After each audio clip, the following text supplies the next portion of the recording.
محترم سامعین کرام و معزز حاضرین جمعہ اور خواتین اسلام،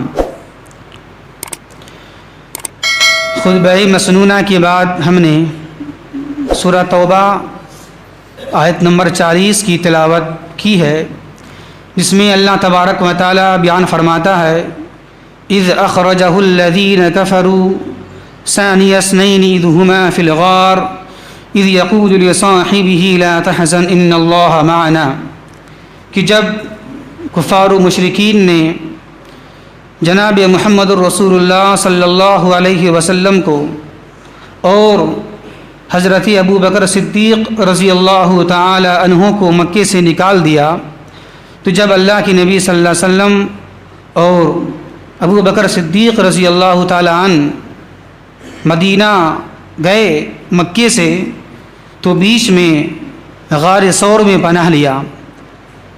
جب غار ثور میں پناہ لیا کچھ دنوں تک، تو وہاں تک دشمن پہنچ گئے تو ڈرنے لگے۔ ابو بکر صدیق رضی اللہ تعالی عنہ ڈر گئے اور یہ کہا اس وقت اللہ کے نبی صلی اللہ علیہ وسلم سے کہ اے اللہ کے رسول صلی اللہ علیہ وسلم، اگر یہ کفار و مشرکین نیچے دیکھ لیں گے تو مجھے پا لیں گے۔ تو اس وقت اللہ کے نبی صلی اللہ علیہ وسلم نے اپنے یار غار، اپنے ساتھی ابو بکر صدیق رضی اللہ تعالی عنہ سے کہا کہ لا تحزن ان اللہ معنا، گھبراؤ مت، غم مت کرو، بے شک اللہ تبارک و تعالی ہمارے ساتھ ہے۔ تو محترم سامعین کرام، آیت کے مناسبت کے لحاظ سے آج ہمارا موضوع ہے اسلامی ہجری سال کا آغاز کیسے ہوا۔ آج ماہ محرم کی 12ویں تاریخ ہے اور ماہ محرم اسلامی ہجری سال کا یہ پہلا مہینہ ہے، اور اسی مہینے سے اسلامی کیلنڈر کی شروعات بھی ہو جاتی ہے۔ اور اس کی بنیاد یعنی اسلامی ہجری سال کی بنیاد ہجرت مدینہ پر رکھی گئی ہے۔ اور اس کی شروعات کب ہوتی ہے؟ 17 ہجری کو حضرت عمر فاروق رضی اللہ تعالی عنہ کے دور خلافت میں اس کی شروعات کی ہوئی۔ کیسی ہوئی؟ اس کی ضرورت محسوس کیوں کی گئی؟ اور اسلامی ہجری سال کی بنیاد آخر ہجرت مدینہ پر ہی کیوں رکھی گئی؟ اس کی بنیاد اللہ کے نبی صلی اللہ علیہ وسلم کے یوم ولادت پر کیوں نہیں رکھی گئی؟ آخر اس کی بنیاد نبوت کے ملنے کے دن پر ہی کیوں نہیں رکھی گئی؟ حالانکہ اور اس کی بنیاد آخر فتح مکہ کے دن سے کیوں نہیں رکھی گئی؟ آخر اس کی بنیاد ہجرت مدینہ پر ہی کیوں رکھی گئی؟ آئیے ہم ان ساری باتوں کو ہم دیکھتے ہیں۔ تو اس کی شروعات کیسے ہوتی ہے؟ واقعہ کچھ اس طرح ہے، کچھ یوں ہے کہ حضرت عمر فاروق رضی اللہ تعالی عنہ نے اپنے دور خلافت میں حضرت ابو موسیٰ اشعری رضی اللہ تعالی عنہ کو کوفہ اور عراق کا گورنر بنا دیا تھا، اور ساری نگرانی، دیکھ بھال، ساری ذمہ داری، سارے کام کو پورا کرنا کن کے ذمہ تھا؟ انہی کے ذمہ تھا، حضرت ابو موسیٰ اشعری رضی اللہ تعالیٰ عنہ کے ذمہ تھا۔ اور عمر فاروق رضی اللہ تعالیٰ عنہ نے اپنے دور خلافت میں جگہ جگہ آفس اور دفتر قائم کر دیے تھے۔ لوگوں کو جو بھی ضروریات محسوس ہوتی دفتر کے تعلق سے، لوگ وہاں رجوع کرتے ہیں، لوگ وہاں جاتے ہیں اور اپنے سارے مسائل کو حل کرتے ہیں۔ جیسا کہ آج بھی یہ سسٹم، یہ نظام قائم ہے حکومت کی جانب سے کہ جگہ جگہ دفتر آفس قائم ہے، سرکاری دفاتر حکومت کی جانب سے ابھی بھی یہ چیز قائم ہے، یہ نظام سسٹم ابھی بھی نافذ ہے، لاگو ہے۔ جیسے اس میں کیا ہوتا ہے، سرکاری کاغذات کو اگر بنانا ہو آپ کو تو وہاں جائیں، وہاں رجوع کریں آپ، وہاں بنتا ہے۔ اسی طرح کچھ بل جمع کرنا ہو، بجلی بل یا کچھ بھی، تو وہاں جائیں، جا کے اور وہاں جمع کریں آپ۔ اسی طرح اگر سرکاری کاغذات میں کچھ خرابی ہو، کچھ غلطی ہو جائے تو اس کو کریکشن کرنے کے لیے، صحیح بنانے کے لیے کہاں جاتے ہیں، ہم وہاں رجوع کرتے ہیں، کریکشن کرواتے ہیں، اور وہاں جانے کے بعد ساری چیزیں ہم حل کرتے ہیں۔ مطلب یہ ہے کہ سرکاری چیزیں جتنے بھی ہو سکتی ہیں، سرکاری معاملات، کاغذات بنانا ہو، کاغذات جمع کرنا ہو، کریکشن کروانا ہو، کسی بھی چیز میں کوئی بھی آئی ڈی ہو آج کے زمانے کے لحاظ سے، چاہے وہ آئی ڈی کارڈ ہو، چاہے وہ آپ کا ووٹر آئی ڈی کارڈ ہو، آدھار کارڈ ہو، کچھ بھی ہو، پین کارڈ ہو، تو آج ہم کہاں جاتے ہیں، آج کے زمانے کے لحاظ سے آفس جاتے ہیں، دفاتر ہم جاتے ہیں، اور وہاں جانے کے بعد جو بھی آپ کو بنانا ہو، جو بھی کروانا ہو، وہاں جانے کے بعد آپ یہ ساری چیزیں حل کرتے ہیں، کرواتے ہیں۔ تو پہلے بھی ایسا قائم تھا، پہلی بھی اس زمانے کے لحاظ سے یہ چیز قائم تھا، جگہ جگہ آفس دفتر قائم تھا۔ کچھ بھی ضروریات محسوس ہوتی عوام الناس کو، لوگوں کو، تو لوگ وہاں جاتے اور اپنے مسائل کو وہاں حل کر لیتے۔ تو کیا ہوا، ایک بار ایسا ہوا کہ حضرت ابو موسیٰ اشعری رضی اللہ تعالی عنہ کو جب بھی کچھ کرنا ہوتا یا مشورہ لینا ہوتا عمر رضی اللہ تعالی عنہ سے، یا خود عمر رضی اللہ تعالی عنہ کو حضرت ابو موسیٰ اشعری رضی اللہ تعالی عنہ سے کچھ پیغام بھیجانا ہوتا یا مشورہ کرنا طلب ہوتا، یہ سب کام کیسے ہوتا تھا؟ پہلے کے زمانے میں یہ ساری چیزیں جو بھی ہوتی تھیں، مشورہ طلب کرنا، مشورہ لینا، یا کچھ پیغام کو بھیجنا یا اپنے پیغام کو پہنچانا کیسے ہوتا تھا؟ یہ ساری چیزیں ہوتی تھیں پہلے کے زمانے میں خط و کتابت کے ذریعے سے، خطوط کے ذریعے سے، خط کے ذریعے سے۔ پہلے تو زمانہ موبائل کا تھا نہیں، تو ساری چیزیں جو ہوتی تھیں، پیغام کو پہنچانا، وہاں کے پیغام کو یہاں پر لانا، سب چیز کیسے ہوتا تھا؟ خط و کتابت کے ذریعے سے، خط کے ذریعے سے ہوتا تھا۔ بلکہ یہاں تک یہ بات آتی ہے، یہاں تک کہ خود ہم لوگ کے زمانے میں دیکھ لیجیے، اب جب میں بچپن میں تھا خود اس کا زمانہ یہ تھا، ابھی فی الحال 10-15 سال سے یہ شروع ہو گیا ہے موبائل واٹس ایپ کے ذریعے اپنے پیغام کو پہنچانا۔ پہلے ایسا نہیں تھا، خود ہمارے زمانے میں جو ہم سے بڑے ہیں، عمر دراز، وہ تو اور زیادہ جانتے ہوں گے وہ لوگ، یہ فی الحال ابھی شروع ہوا ہے، ورنہ پہلے تو کچھ بھی نہیں تھا نا۔ ٹیلی گرام کے ذریعے مہینہ بھر لگ جاتے تھے خط کو وہاں پہنچنے میں، خبر کو آنے میں، لیکن آج یہ سہولیات الحمدللہ موجود ہیں۔ ایک کال کریں آپ کی خبر وہاں چلی جائے گی، واٹس ایپ کے ذریعے سے ہو، اور بھی جو ذرائع ہیں، وسائل ہیں، فیس بک ہو، کچھ بھی ہو، ٹیلی گرام ہو، کچھ بھی ہو، آپ اپنی بات کو وہاں پہنچا سکتے، لیکن پہلے ایسا نہیں تھا۔ تو جب بھی حضرت ابو موسیٰ اشعری رضی اللہ تعالی عنہ کو عمر رضی اللہ تعالی عنہ سے مشورہ طلب کرنا ہوتا تو یہ سارا کام کیسے ہوتا؟ خط کے ذریعے سے ہوتا تھا۔ تو خیر یہ سلسلہ چلتا رہا خط و کتابت کے ذریعے سے، لیکن ایک مرتبہ ایسا وقت آیا کہ ابو موسیٰ اشعری رضی اللہ تعالیٰ عنہ کو دقت محسوس ہوئی، پریشانی اس سے محسوس ہوئی، اور یہ خط لکھا عمر رضی اللہ تعالیٰ عنہ کو کہ آپ کے جانب سے جو خط آتے ہیں میرے پاس، پیغام جو آتے ہیں، اس میں ڈیٹ نہیں ہوتا ہے، اس میں تاریخ ہوتی نہیں ہے، تو بڑا مشکل ہو جاتا ہے آپ کا یہ پیغام کب پہنچا، آپ اس میں کیا کہنا چاہ رہے ہیں، کب یہ کام لاگو ہونا چاہیے، کب یہ نافذ ہونا چاہیے، اس میں سمجھ میں آتا نہیں ہے، ہم کو پتہ چلتا نہیں ہے آپ کا خط مجھے کب ملا، اور کب ملا تو کیا کرنا ہے، کب کرنا ہے، یہ مجھے پتہ چل نہیں پاتا تھا۔ تو یہ مشورہ دی عمر رضی اللہ تعالیٰ عنہ کو، ایسا کیا جائے اے عمر رضی اللہ تعالیٰ عنہ، ایک ضبطی اوقات کے لیے، اوقات کو متعین کرنے کے لیے ایک تاریخ کا ہونا ضروری ہے، تاکہ پتہ چلے کہ آپ کا خط میرے پاس کب پہنچا اور یہ پیغام آپ نے کب دیا ہے، تاکہ مجھے پتہ چل جائے اور یہ کام آرام سے ہم یہ کام کر گزر جائیں ہم۔ تو خیر جب یہ بات کہی، ابو موسیٰ رضی اللہ تعالیٰ عنہ نے عمر رضی اللہ تعالیٰ عنہ کو بڑا پسند کیا، بات صحیح ہے، بڑا مشکل ہو جاتی ہے، اور آج بھی دیکھ لیجیے، اب اگر کسی بھی چیز میں، خط میں یا اخبار میں تاریخ نہ ہو تو کیسے پتہ چلے گا؟ یہ خبر کب کی ہے پتہ لگائیں گے آپ، یہ خبر کب کی ہے، یہ اخبار کب کا، کچھ پتہ نہیں چل پائے گا آپ کو۔ لیکن جب تاریخ آ جاتی ہے سامنے میں، کسی کی تاریخ، یہ اخبار ہے، یہ خبریں ہیں، یہ خبریں کب واقع ہوئی، اس مہینے میں، اس سال میں، تو آپ پتہ کر لیتے، چلو یہ مہینہ ابھی فی الحال 1 مہینہ پہلے کا یہ واقعہ ہے، اب پتہ کر لیں گے نا آپ، لیکن اگر اخبار میں صرف خبریں آتی رہیں، تاریخ نہ ہو، تو کیسے پتہ چلائیں گے آپ یہ واقعہ کب ہوا؟ بڑا مشکل ہو جائے گا نا. آج بھی مشکل ہے، تو اسی زمانے تو اسی طرح مشکل ہو گیا تھا اس وقت میں. تو مشورہ کیا گیا کہ اوقات کے لیے ایک تاریخ ہونی چاہیے. تو خیر انہوں نے بات سن لیا.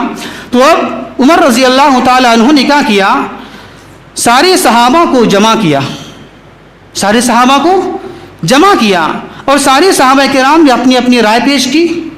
کسی صحابی نے یہ کہا کہ اسلامی تاریخ کے آغاز کے لیے، شروعات کے لیے اللہ کے نبی صلی اللہ علیہ وسلم کی پیدائش کو لیا جائے. کسی نے یہ کہا، کسی نے یہ مشورہ دیا کہ اسلامی تاریخ کے آغاز کے لیے اللہ کے نبی صلی اللہ علیہ وسلم کی وفات کے دن کو لیا جائے. کسی نے یہ مشورہ دیا کہ اسلامی تاریخ کے آغاز کے لیے نبی کو نبوت کے ملنے کے دن سے لیا جائے. خیر سب لوگوں نے مشورہ پیش کیا، یوں کہا کرتے رہیں. آخر میں علی رضی اللہ تعالیٰ عنہ نے یہ مشورہ پیش کیا کہ اسلامی تاریخ کے آغاز کے لیے ہجرت مدینہ کو لیا جائے، ہجرت مدینہ کو لیا جائے. تو جب یہ مشورہ رائے پیش کی علی رضی اللہ تعالیٰ عنہ نے، تو بڑا اچھا لگا، عمر رضی اللہ تعالیٰ عنہ کو پسند کیا، اور اسی پر یہ سارے مشورے متفق ہو گئے.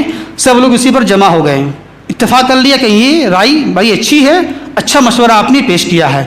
اسلامی تاریخ کے آغاز کے لیے کیا کیا جائے، ہجرت مدینہ کے واقعہ کو چنا جائے. خیر اس پر متفق ہو گئے سارے صحابہ کرام. اب یہیں سے آغاز ہو جاتا ہے اسلامی ہجری سال کا. یہاں پر ذرا رک کر ایک بات آپ نوٹ کریں اور ذہن نشی کیجیے، اچھی طریقے سے دیکھیں آپ کہ آخر صحابہ کرام نے اسلامی تاریخ کے آغاز کے لیے ہجرت مدینہ کو کیوں چنا، کیا وجہ ہے آخر؟ حالانکہ ہجرت مدینہ تو نہ کسی کے پیدائش کا دن ہے، نہ خوشی کے دن ہے، نہ کسی کے غلبے کا دن ہے، نہ کسی جنگ کے فتح کا دن ہے، کسی کا دن نہیں ہے.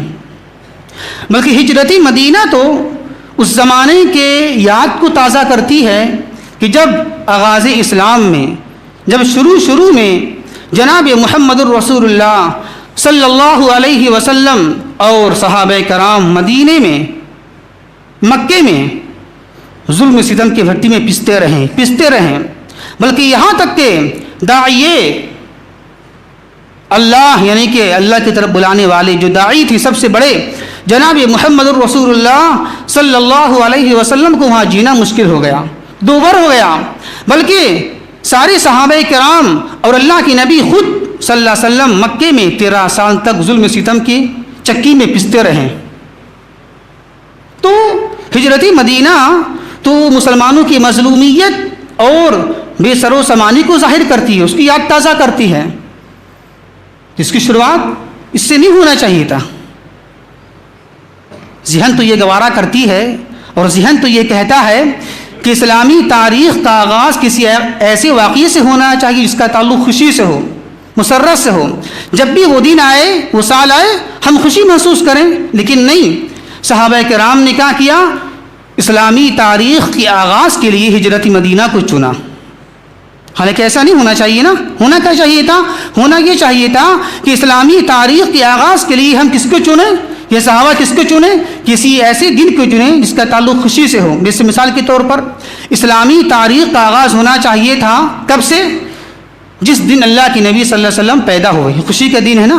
اللہ کے نبی صلی اللہ علیہ وسلم آئے دنیا میں، کتنی بڑی خوشی کی بات ہے. جہالت ختم ہو گئی اور نور آ گیا.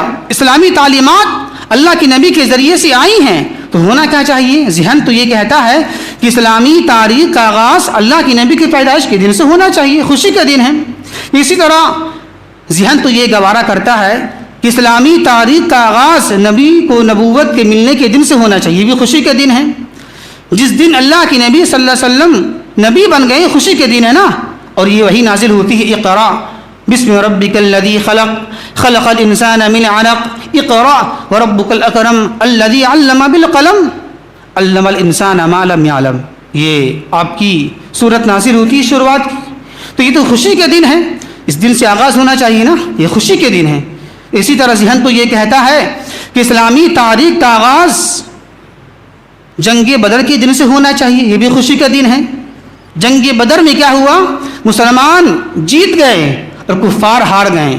اور یہ جنگ بدر اسلام کا پہلا معرکہ ہے, یہ پہلی جنگ ہے کہ جس جنگ کے اندر میں مسلمانوں کی جیت ہو گئی اور کفار ہار گئے. تو اس دن سے آغاز ہونا چاہیے تھا, یہ تو خوشی کا دن ہے. یا ذہن تو یہ کہتا ہے کہ اسلامی تاریخ کا آغاز فتح مکہ کے دن سے ہونا چاہیے, کیونکہ یہ دن ایک ایسا دن ہے کہ اس دن میں اللہ کے نبی صلی اللہ علیہ وسلم نے مکہ کو فتح کر لیا. سن 8 ہجری میں اللہ کے نبی صلی اللہ علیہ وسلم نے مکہ کو فتح کر لیا. تو ذہن تو یہ کہتا ہے ہمارا, آپ کی عقل اور میری عقل تو یہ گوارا کرتی ہے کہ اسلامی تاریخ کا آغاز ایسے ہونا چاہیے تھا, نبی کی پیدائش سے, یا نبوت کے ملنے کے دن سے, یا جنگ بدر کے دن سے, یا فتح مکہ کے دن سے ہونا چاہیے. لیکن نہیں, جیسا کہ دوسرے مذاہب کے کیلنڈر کو دیکھ لیجیے آپ, اس کا تعلق خوشی کے دن سے ہے. ہونا چاہیے تھا ایسا. جیسے مثال کے طور پر لے لیجیے آپ عیسوی سن. عیسوی سن کی بنیاد کس پر ہے؟ عیسوی سن کی بنیاد ہے عیسیٰ علیہ السلام کی یوم ولادت سے.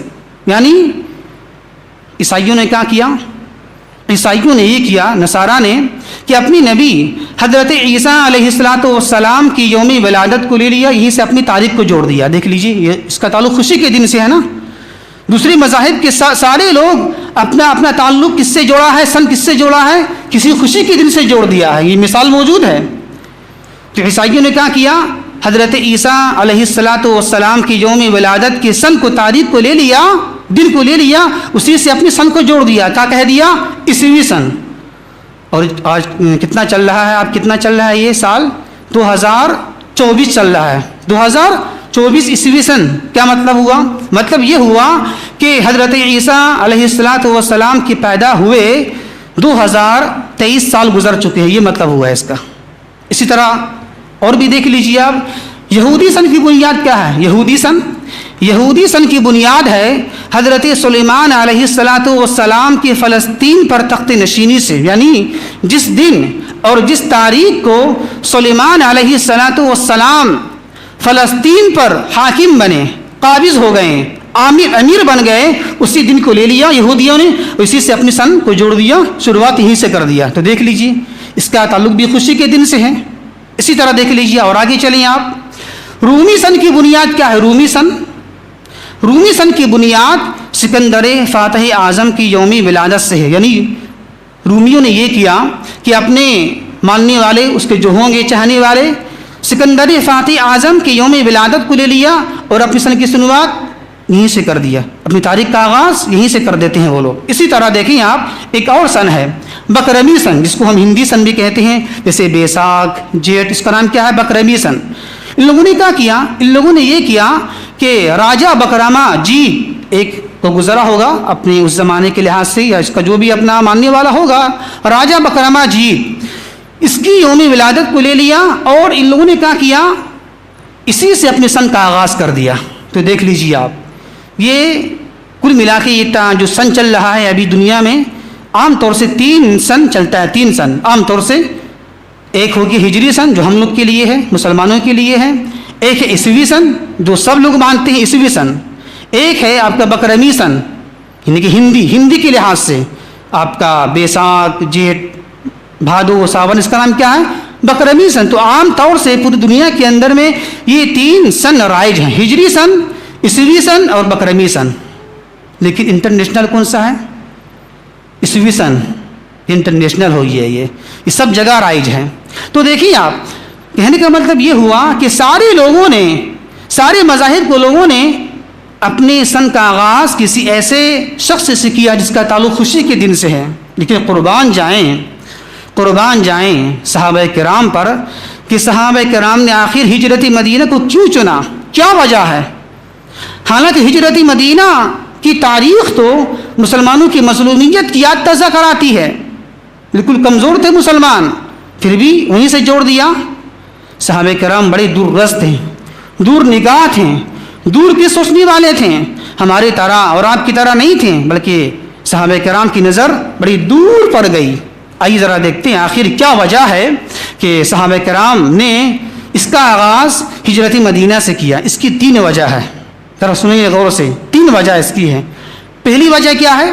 پہلی وجہ اللہ کے نبی صلی اللہ علیہ وسلم اور سارے صحابہ کرام مکے میں مسلسل 13 سال تک ظلم و ستم کا نشانہ بنتے رہے اور ظلم و ستم کی چکی میں پستے رہے یہاں تک کہ اتنی حد ہو گئی مظلومیت کی، ظلم کی، کہ بالآخر جناب محمد الرسول اللہ صلی اللہ علیہ وسلم کو اور صحابہ کرام کو مکے سے مدینہ جانا پڑا. مطلب یہ ہوا، تو اس طرح کیا ہوا، جب اللہ کے نبی صلی اللہ علیہ وسلم اور صحابہ کرام مکے سے مدینہ چلے گئے تو اب مدینہ آنے کے بعد کیا ہو گیا؟ ان کو سکون مل گیا، ان کو راحت مل گئی. اور یہاں آنے کے بعد کیا ہوا؟ اب یہ مسلمان صحابہ کرام کفار کے ظلم و ستم سے بچ گئے. تو اسی بنا پر صحابہ کرام نے اس کو سنا. کیوں چنا؟ اسی کو چنا. کیوں؟ اس لیے چنا کہ یہیں سے مسلمانوں کے لیے مکہ کے ایک تاریک رات کے بعد مدینے میں ایک نئی دور کا آغاز ہوتا ہے، ایک نئی صبح کا آغاز ہوتا ہے. کیونکہ یہاں آنے کے بعد ہی صحابہ کرام کو سکون ملا، راحت ملی، آرام ملا. اور یہی آنے کے بعد صحابہ کرام اور خود اللہ کے نبی صلی اللہ علیہ وسلم کفار و مشرکین کے ظلم و ستم سے بچ گئے. تو اسی وجہ سے صحابہ نے اسی کو اختیار کیا. کیوں اختیار کیا؟ کہ جب جب یہ واقعہ، یہ ماہ محرم آئے گا ہم اس کو یاد کریں گے کہ یہی وہ تاریخ ہے، یہی وہ دن ہے کہ جس دن صحابہ کرام خود اللہ کے نبی صلی اللہ علیہ وسلم کو راحت مل گئی اور انہیں سکون، راحت مل گیا کس سے؟ کفار و مشرکین کے ظلم و ستم سے. یہ پہلی وجہ. دوسری وجہ کیا ہے؟ صحابہ کرام نے آخر اسلامی تاریخ کے آغاز کے لیے ہجرت مدینہ کو کیوں چنا؟ اس کی دوسری وجہ یہ ہے کہ ہجرت مدینہ کے چند سالوں کے بعد، تقریباً 10 سال کی مدت میں، اسلام جزیرہ عرب سے نکل کر روم، ایران کی سرحدوں کو پھلانگتا ہوا سارے دنیا میں پھیل گیا. یہ کب ہوا؟ ہجرت مدینہ کے بعد ہی ایسا ہوا. یعنی جب اللہ کے نبی صلی اللہ علیہ وسلم ہجرت کیے تبھی سے اسلام کو پھولنے پھلنے کا موقع ملا. اور اسلام تیزی کے ساتھ صرف چند سال کی مدت میں، 10 سال کی مدت میں اسلام تیزی کے ساتھ پھیلنے لگا پوری دنیا کے اندر میں. اور اس کی زندہ جاوید مثال خود فتح مکہ ہے. دیکھ لیجیے آپ، جب اللہ کے نبی صلی اللہ علیہ وسلم مکے سے مدینہ گئے تو صرف 7 سال کے بعد، 7 سال کے بعد اللہ کی نبی صلی اللہ علیہ وسلم نے اور صحابہ کرام نے 1400 صحابہ کرام موجود تھے اس وقت، اللہ کے نبی صلی اللہ علیہ وسلم نے سن 8 ہجری میں مکہ کو فتح کر لیا. تو اسی بنا پر اللہ کے نبی کے صحابہ کرام نے اس کی بنیاد اسی پر رکھی ہے کہ اس لیے کہ یہیں سے ہجرت مدینہ کے بعد ہی سے اسلام کو پھولنے کا، پھلنے کا، بڑھنے کا موقع مل گیا. تو جب جب یہ ماہ محرم آئے گا تو ہم یاد کریں گے کہ ہاں یہی وہ تاریخ ہے کہ اسی تاریخ سے یا اسی ہجری سال سے اسلامی احکام یا اسلام کو اٹھنے کا، بڑھنے کا موقع مل گیا. یہ 2 وجہ. تیسری وجہ کیا ہے؟ تیسری وجہ یہ ہے کہ ہجرت مدینہ کے اندر میں اہل ایمان کے لیے، مؤمنین کے لیے یہ بڑا سبق ہے، یہ درس ہے اور یہ نصیحت کی باتیں موجود ہے کہ ایک مومن کو اگر اپنے اسلام کو بچانے کے لیے، اپنے دین کو بچانے کے لیے لاکھ مصیبتیں آئیں، لاکھ پریشانیاں آئیں، سارے محلے، سارے شہر کے لوگ آپ کے دشمن بن جائیں، خود آپ کے والدین، آپ کے گھر والے آپ کے دشمن ہو جائیں، لیکن پھر بھی یہ ہجرت مدینہ ہمیں یہ سبق دے رہا ہے، یہ پیغام دے رہا ہے کہ کبھی بھی ہم اسلام سے سمجھوتا نہ کریں، اسلام کو چھوڑیں مت، بلکہ اگر وہاں رہنا مشکل ہو جائے، دوبھر ہو جائے جہاں آپ رہ رہے ہیں تو کیا کیا جائے؟ وہ جگہ چھوڑ کر ایسی جگہ آپ چلے جائیں جہاں بالکل آرام سے اور سکون سے اپنے دین پر، اپنے اسلام پر عمل پیرا ہو جائیں آپ. یہی تو صحابہ کرام نے کیا نا.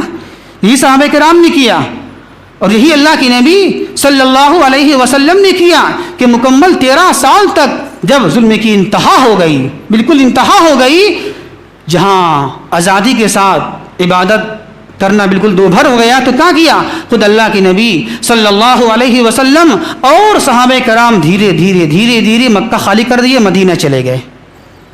تو اس لیے صحابہ کرام نے اس کی بنیاد اسی پر رکھی ہے، اس لیے کہ یہ ہجرت مدینہ اہل ایمان کو یہ پیغام دے رہی ہے، یہ سبق دے رہی ہے اور یہ نصیحت دے رہی ہے کہ کبھی بھی جتنا ہو سکے کبھی بھی اپنے دین پر ثابت قدم رہا جائے، اور جتنا ہو جائے، کچھ بھی ہو جائے، سارے لوگ آپ کے مخالفت کرنے والے ہو جائیں، کبھی بھی دین اسلام کا سودا نہ کیا جائے اور اپنے دین کو، اپنے اسلام کو پھیلایا جائے، تبلیغ کیا جائے۔ وہ اس تبلیغ کرنے کے لیے جتنی بھی پریشانی آ جائیں اس کو سہا جائے، اس کو برداشت کیا جائے، لیکن کبھی بھی اسلام کو چھوڑا نہیں جائے۔ وطن کو چھوڑ دیں، گھر کو چھوڑے، لیکن اپنے اسلام کو، دین کو نہیں چھوڑنا چاہیے۔ یہ سبق دے رہا ہے اور یہ پیغام دے رہا ہے ہجرت مدینہ کا واقعہ۔ تو اسی بنا پر صحابہ کرام نے اس کی بنیاد اسی پر رکھی ہے کہ اس لیے کہ یہ پیغام دیتا ہے، یہ درس دیتا ہے کہ ایک مومن اپنے دین کو نہ چھوڑے، ایمان کو نہ چھوڑے، سب کو چھوڑ دے لیکن دین کو نہ چھوڑے۔ وہ تو یہ سبق ہے، اس میں پیغام ہے ہجرت مدینہ۔ تو دیکھ لیجیے آپ، یہ کچھ وجوہات ہیں اور یہ اسباب ہیں کہ جن کی بنا پر صحابہ کرام نے اس کی بنیاد اسی پر رکھی ہے۔ تو یہ تھے صحابہ کرام، اتنے دور کے سوچنے والے۔ اگر آج ہم ہوتے تو کیا سوچتے ہیں؟ کوئی بات نہیں، ہجرت مدینہ تو ایک مظلومیت کی یاد تازہ کرتی ہے، ہمیشہ مار کاٹ کا واقعہ ذہن میں آئے گا، اس کو کیوں لیا جائے، اس کو مت لو، کس کو لو؟ نبی کی پیدائش کو لے لو یا جنگ بدر کی دن کے لے لو۔ اگر ہم ہوتے تو یہ سوچتے نا، لیکن نہیں، صحابہ کرام نے دور کی سوچی، دور کی سوچی صحابہ کرام نے۔ تو اس سے پتہ ہی چلا، خلاصہ کلام یہ نکلا کہ ماہ محرم کا چاند، ہمیں جب بھی چاند نکلتا ہے ہر سال تو ہم ہجرت مدینہ کی یاد دہانی کراتا ہے، اس کے واقعے کو تازہ کراتا ہے۔ تو ہمیں چاہیے کہ ہم ہجرت مدینہ کے اسباق کو پڑھیں، جو سبق ہیں اس میں، جو دروس ہیں اس کو پڑھیں ہم۔ لیکن آج بدقسمتی سے آج کے مسلمان غیروں کی نقالی میں، اس کی تقلید میں، اس کے پیچھے پیچھے چلتے ہوئے آج ہم نے اپنی تاریخ کو بھلا دیا ہے، ہجری سال کو بھلا دیا ہم۔ باقی سب کو دیکھ لیجیے آپ، سب لوگ صحیح اپنے تاریخ پر قائم ہیں، اپنے معاملات، لین دین سب اسی کی بنیاد پر کرتے ہیں لوگ، عیسوی سن کی بنیاد پر۔ لیکن ہم لوگ کو دیکھ لیجیے آج ہم لوگوں نے تاریخ کو چھوڑ دیا، ہجری سن کو چھوڑ دیا ہے ہم لوگ۔ آج کتنے ایسے لوگ ہیں مسلمان میں سے جس کو پتہ ہی نہیں ہے ہجری سال کسے کہتے ہیں، یہ کیا ہوتا ہے، اس کا آغاز کیسے ہوا، کیوں ہوا، اس کا مطلب کیا ہے، اب یہ کتنا چل رہا ہے، کسی کو پتہ نہیں ہے۔ اکثر مسلمان کو پتہ نہیں ہوگا، نہیں معلوم اسے ہجری سال کیوں ہوا، کیسے ہوا، اس کا مطلب کیا نکلتا ہے، ہجری سال کیوں بولا جاتا ہے اس کو، اور یہ کتنا چل رہا ہے کسی کو پتہ نہیں۔ اکثر مسلمان کا حال ہوگا اس کو پتہ نہیں ہوگا۔ تو جان لیں آپ، یہ کتنا چل رہا ہے، یہ چل رہا ہے آپ کا 1446 ہجری۔ یہ جو محرم شروع ہو گیا ہے، یہ محرم اس مہینے سے کتنا شروع ہو گیا ہجری، 1446 ہجری کی شروعات ہو گئی ہے۔ کیا مطلب، اس کا مطلب کیا ہوا؟ اس کا مطلب یہ ہوا کہ اللہ کے نبی صلی اللہ علیہ وسلم کو مکے سے مدینہ گئے 1445 سال ہو چکے ہیں، یہ مطلب ہوا۔ کتنے لوگ ہیں جس کو پتہ نہیں ہجری سال کیا ہوتا ہے، سن کیا ہوتا ہے، پتہ نہیں لوگوں کو۔ اس کا پتہ ہونا چاہیے، تاریخ پتہ ہونا چاہیے ہم لوگوں کو، تاریخ اس کی تاریخ کب ہوتی ہے، شروعات کیسے ہوئی نہیں ہوئی۔ کتنے ایسے لوگ بھی مسلمان جس کو پتہ بھی نہیں ہے کہ ہجری سال کے جو مہینے ہیں وہ کتنے، بھی پتہ نہیں سب لوگوں کو۔ سب کو تو پتہ انگریزی سال جنوری فروری ہوتا ہے، یہ معلوم ہے، لیکن کتنے لوگ ایسے ہیں جس کو پتہ نہیں ہے، بس خاص پتہ ہوتا ہے، خاص چیز، خاص مہینے کا پتہ ہوتا ہے، جیسے رمضان مشہور ہے پتہ ہوتا ہے، محرم مشہور ہے پتہ ہوتا ہے، لیکن بیچ والے جو مہینے ہیں غائب ہو جاتے ہیں۔ یا کچھ کو پتہ بھی ہے تو الٹا سیدھا پتہ ہے لوگوں کو۔ اسلامی ہجری سال کے جو 12 مہینے ہیں، 12 ہے نا، 12 ہیں، اکثر کو پتہ نہیں ہے۔ تو کیا ہے، سن لیں آپ، 12 مہینے کون سے ہیں؟ محرم، صفر، ربیع الاول، ربیع الاخر، جمادی الاول، جمادی الاخر، رجب، شعبان، رمضان، شوال، ذوالقعدہ، ذوالحجہ۔ یہ اسلامی ہجری سال کے 12 مہینے ہیں۔ کچھ ایسے بھی ہیں خواتین ہم لوگوں میں سے جو الٹا پلٹا یاد کی ہوئی ہیں، الٹا پلٹا، یعنی کہ آگے پیچھے کچھ اپنے سے ملا کے یاد کر لی ہیں۔ جیسے آپ مثال لے لیجئے، جو مشہور ہے وہ تو معلوم ہے، جیسے محرم مشہور ہے، معلوم ہے۔ اب محرم کے بعد کیا آتا ہے؟ سفر آتا ہے نا، سفر۔ تو کیا بولیں گے وہ لوگ خواتین، چونکہ ہم جانتے ہیں سن بھی چکے ہیں. ہم بولیں گے خالی، یہ کیا بولیں گے؟ وہ بولیں گے تیرا تیزی. کیا بولیں گے وہ؟ تیرا تیزی بولیں گے وہ. محرم کے بعد تیرا تیزی کو مہینہ کا نام نہیں بلکہ سفر یہ مہینہ کا نام ہے. اسی طرح دیکھ لیجیے آپ رمضان کے بعد کیا آتا ہے مہینہ؟ شوال. کیا بولیں گی خواتین؟ خالی. خالی کا مہینہ. خالی کا مہینہ کوئی ہوتا ہی نہیں ہے، شوال کا مہینہ ہوتا ہے. تو دیکھیے کچھ اس میں کچھ اپنی طرف سے کچھ اضافہ ہو گیا ہے، کچھ لوگوں نے بڑھا دیا، گھٹا دیا ہے. کیوں؟ وجہ کیا ہے؟ ہم نے اپنے خواتین کو صحیح سے دینی تعلیم سکھائی نہیں ہے. کتنی یہ بنیادی چیز ہے، دیکھ لیجیے یہ بنیادی چیز ہے. بچوں کو پتہ ہے انگریزی سال کے 12 مہینے یاد ہے، لیکن جب پوچھ لیجیے اپنے بچوں سے آپ اسلامی ہجری سال کے 12 مہینے کتنے ہیں ذرا بتا دو. بہت کم بچے جو بتا پائیں گے، لیکن بھول جائیں گے لوگ. تو اس کو یاد رکھیں، یہ میری تاریخ ہے. آج ہم نے کیا کیا؟ اپنی تاریخ کو بھلا دیا ہے، تو غیروں نے بھلا دیا ہم کو. جب ہم بھلائیں گے اپنی تاریخ کو، ہجری سال کو، تو اس کے نتیجے میں غیروں نے بھی مجھے بھلا دیا. اور آج تاریخ دیکھ لیجیے، کتنی تاریخ ایسی ہے جو صحیح ہے لیکن لوگ غلط توڑ اور موڑ کے اس کو بیان کرتے ہیں لوگ. تو اپنی تاریخ سے واقفیت اور علم حاصل ہونا چاہیے. یہ بھی ایک علم ہے کہ آپ نے ہجری سال کو یاد رکھیے. آپ اس کی شروعات کیسے ہوتی ہے، کیوں ہوئی، اس کا مطلب کیا ہے، سب یاد رکھیں آپ. اللہ سے دعا ہے کہ اللہ تبارک و تعالی ہمیں صحیح سمجھ کے توفیق عطا فرمائے. وما توفیقی الا باللہ انہ تعالی جواد کریم ملک بر رؤوف الرحیم.